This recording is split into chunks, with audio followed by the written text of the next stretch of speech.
419 591 candidats affrontent depuis ce mardi 26 mai les épreuves écrites du CPE et de l'entrée en 6e. Ils sont répartis dans 1833 centres d'examen sur tout le territoire national. Dans la matinée, les élèves ont composé dans 3 matières: exploitation des textes, éveil au milieu et orthographe. Ce sont les mêmes questions qu'on a fait parce qu'on nous les donnait et j'ai bien étudié mes leçons. Les questions n'étaient pas du tout très faciles. J'ai trouvé ça facile parce que j'ai bien étudié mes leçons. Depuis la matinée, tout s'est bien passé. En tout cas, on n'a pas constaté assez d'absence. Ici, il y a un élève qui n'est pas venu. Donc, jusqu'à présent, ça va. Les enfants sont vraiment corrects. Voilà, disciplinés, ça va. L'après-midi consacré à la dernière épreuve mathématique, une matière que certains candidats affirment bien maîtriser. En mathématiques, je peux avoir une très bonne note parce que passer en mathématiques, je suis un peu très fort.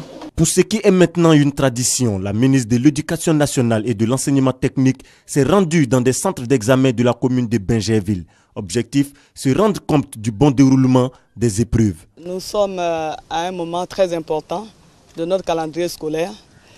C'est le moment des évaluations. Pour nous, la période des examens, c'est une période d'évaluation aussi bien pour les élèves que pour les enseignants. Tout se déroule très bien partout, dans tous les centres de Côte d'Ivoire. Les épreuves écrites du CPE et de l'entrée en 6e marquent le départ des examens à grand tirage session 2015. Rendez-vous est pris le 6 juin prochain pour la proclamation des résultats. Ensuite, ce sera le tour des écrits du BEPC du 8 au 12 juin 2015.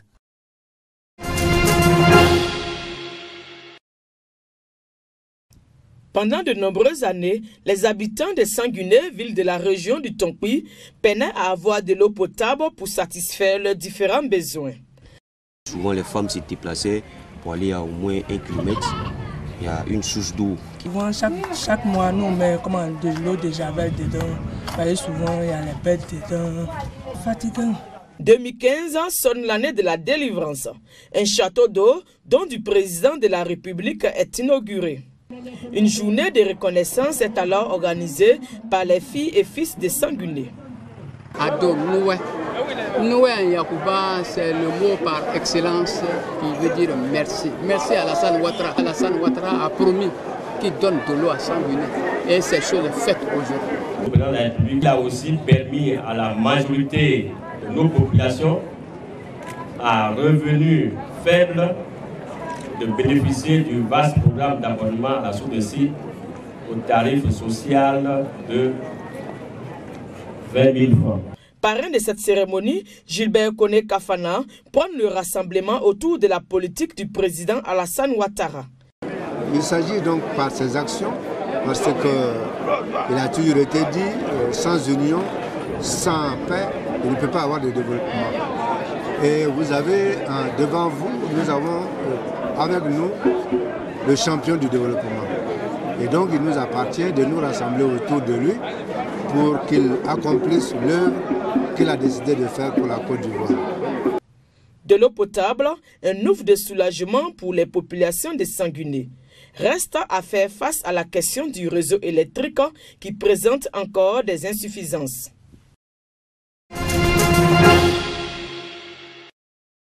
Impossible pour cette foule de curieux de pénétrer le cimetière. Un détachement de gendarmes en interdit l'accès. Colère et impatience s'entremêlent. Nous sommes là ce matin pour assister à l'événement historique. Voilà, mais malheureusement, nous avons été empêchés par la gendarmerie nationale. Voilà, il faut comprendre que la presse même n'est pas rentrée. Pourquoi? On n'est pas d'accord. La presse n'est pas rentrée, le peuple n'est pas rentré. Qui est témoin de l'histoire? Qui va nous relater les faits? Les faits, c'est l'exhumation du corps de Thomas Sankara et de ses 12 compagnons assassinés en octobre 1987. C'est que pour beaucoup, des doutes planent sur ce qui est présenté comme étant la tombe du père de la révolution burkinabé. Seuls des tests d'ADN effectués sur les restes du corps pourront l'attester ou l'infirmer. Je pense d'abord qu'à partir du moment où on a trouvé des restes, ça permettra sans doute d'identifier les personnes éventuellement qui s'y trouvent. Et au-delà, on espère qu'au-delà de l'identification des personnes, qu'on pourra donc retrouver des objets qui pourront déterminer les causes réelles de la mort. Et ces objets-là devraient pouvoir permettre de remonter éventuellement vers les auteurs. Restées muettes pendant 28 ans, les tombes parleront-elles enfin comme le font les boîtes noires d'un avion après un crash? C'est en tout cas ce qu'espèrent les Burkinabés pour faire la lumière sur le mystère de la mort du capitaine Thomas Sankara. La France suspend sa coopération sécuritaire avec le Burundi. Paris gèle sa participation dans les domaines de la défense et de la police, alors que le pays africain connaît depuis un mois des manifestations populaires contre le président Nkurunziza. Les manifestants s'opposent à un 3e mandat du président déjà élu en 2005 et 2010. Un an que le Liban n'a plus de président de la République. Un an que l'ancien président Michel Sleiman a quitté le palais présidentiel de Babda, une vacance record depuis la fin de la guerre civile libanaise en 1990. 23 fois de suite depuis mai 2014, les députés ont échoué à s'accorder pour élire un successeur. Il y en a quelques-uns qui désirent tellement cette maudite chaise qu'ils sont prêts à laisser le pays sans président, sans loi, sans rien. Jusqu'en 2005, le président était nommé par Damas, dont les troupes occupaient le pays. Mais depuis leur retrait à la suite de manifestations massives à Beyrouth, la politique libanaise est divisée en 2 camps rivaux. Un camp soutenu par l'Arabie saoudite et contre le régime de Bachar al-Assad, et en face, le camp des alliés du puissant mouvement chiite Hezbollah, appuyé par l'Iran et engagé dans la guerre syrienne. Comme lors de la précédente élection présidentielle en 2008, ils n'arrivent pas à s'entendre sans médiation étrangère. Ceux qui sont capables d'élire un président attendent un accord entre l'Iran et l'Arabie saoudite. Aucune décision occidentale choisisse le président à notre place. Et à l'heure actuelle, la région est divisée. Il y a beaucoup de tensions et de compétition entre les pays, donc le Liban n'est pas une priorité.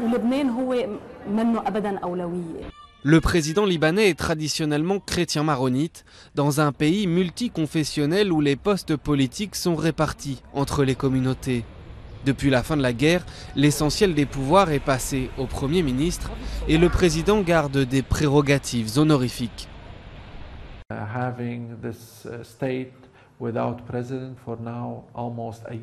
Avoir cet État sans président pour maintenant presque un an mine la crédibilité du pays en tant qu'État viable, capable d'attirer les investissements, de jouer son rôle d'institution légitime dans la communauté internationale.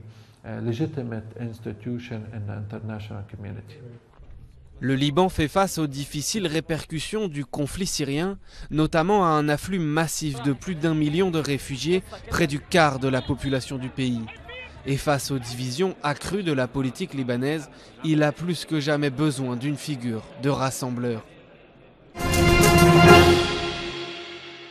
Voici le tout nouveau QG des experts, ces scientifiques au service de la lutte contre la criminalité. Ils sont médecins légistes, experts en cybercriminalité, biologistes, anthropologues ou même spécialistes en peinture automobile. Adrien Guerrero observe ce jean au microscope. La victime a été renversée par une voiture qui a pris la fuite. Il y cherche d'éventuelles traces de peinture. On va essayer donc de les prélever, de les analyser. Et ensuite, avec l'interrogation des bases de données que l'on a avec nos contacts avec les fabricants, on va essayer de remonter à une marque et à un modèle de véhicule. Un peu plus loin, le laboratoire d'analyse génétique. Plus de 10 000 empreintes y sont traitées chaque mois. C'est ici que les victimes du vol de la Germanwings dans le sud de la France ont été identifiées grâce aux débris retrouvés sur le site du crash. À partir d'un profil génétique établi à partir d'un élément de corps, si l'on a la brosse à dents ayant appartenu à la personne décédée, on établit le profil génétique associé à la brosse à dents grâce aux cellules qui sont présentes sur la brosse à dents. On compare les deux et si les deux permettent d'avoir un profil génétique similaire, alors avec calcul statistique, on peut dire que on est en présence de la même personne entre la brosse à dents et l'élément de corps qui a été retrouvé. Et lorsqu'il s'agit d'identifier un modèle d'arme ayant servi sur un homicide, les criminologues ont à leur disposition la plus grande collection de France, 8000 au total. En fait, ces armes servent de bibliothèque vivante de référence. Ça nous permet de pouvoir comparer les armes qui viendraient a posteriori avec l'ensemble des armes que nous avons déjà en collection pour voir s'il y a des modifications, si elles sont d'origine, si on retrouve des éléments d'armes sur une scène de crime, pouvoir les comparer une à une avec les éléments des armes que nous avons en référence. Le mois prochain, plus de 500 spécialistes seront réunis sur ce site. Des experts qui n'ont pas fini d'inspirer les séries télévisées, même si ici, les affaires sont rarement résolues en 45 minutes.